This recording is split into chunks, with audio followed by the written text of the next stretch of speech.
This is Tenpence Terrors, a horror, folklore, and true crime audio-visual magazine. Join us each episode to explore spine-chilling stories and thrilling tales. This episode is about Canada's L. Ron Hubbard, the infamous Brother XII.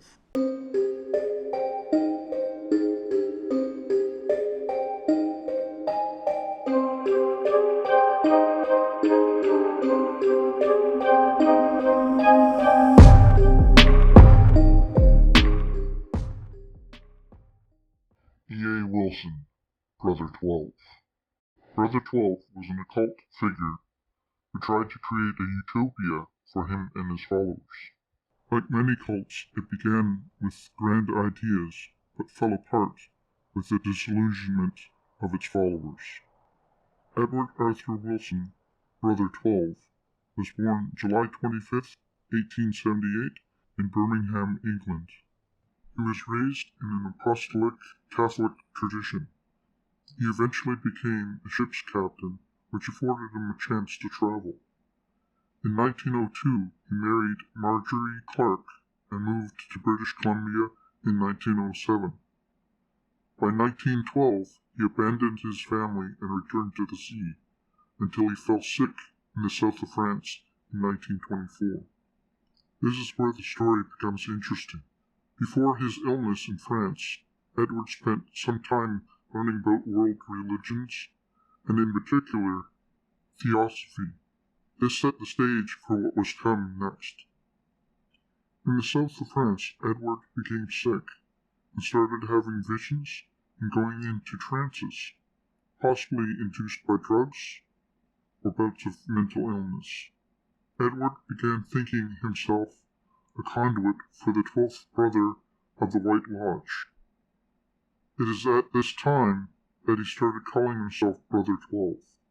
He wrote the book Three Truths and his manifesto, A Message from the Masters of Wisdom. In 1926, Edward returned to England, where his writings attracted the attention of the British Theosophical Society.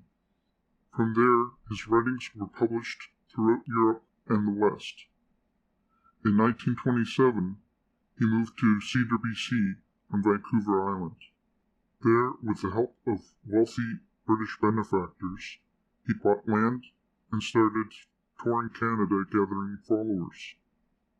By year's end, he had gathered 8,000 followers, giving money to the Aquarian Foundation. The Aquarian Foundation was opened by Edward to house the donations from his followers. Some describe him as the Allen Hubbard of Canada, a cult leader who many hold as the model for cult leaders worldwide. Brother XII even attempted to create a third party for the 1928 U.S. federal election. He predicted that the 1928 election would end in a violent civil war. Even though the prediction didn't happen, he still gained more popularity. He did, however, accurately predict the 1929 stock market crash. Myrtle Baumgartner, a New York doctor's wife, became one of a few love interests of Brother XII, despite him being married. He convinced Myrtle that she and he were reincarnations of Osiris and Isis, which ended in her mental breakdown after having multiple miscarriages. Shortly after, Brother XII was accused of embezzling funds from the Aquarian Foundation by the disillusioned members. The charges were dropped, with testimony from Mary Connolly that she had gifted him the funds that he had taken. Over time, the cult slowly declined. What spurred the final destruction of the cult was the paranoid and abusive behavior of Brother XII and his consort, Madame Z, aka Mabel Skowtow. It all ended with Brother XII in court, with Mary Connolly and others suing him for return of the funds that they had put into the foundation. This court case is what drew my attention to this story. It is said that the court case was plagued by strange occurrences. Attorneys fainting, the judge growling like a dog when trying to speak, Brother XII escaped during the court case proceedings and fled with Madame Z. 2 years later, a death certificate was issued for him in Switzerland on November 7, 1934. Despite this, people said they saw him on multiple occasions in the US and Canada after his supposed death. Madame Z was never seen again. This is a mystery to explore. Let's jump into this rabbit hole and explore the connections this case presents to us.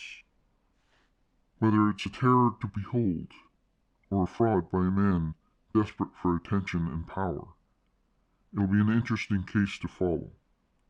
So please join me in this exploration of E.A. Wilson, Brother XII.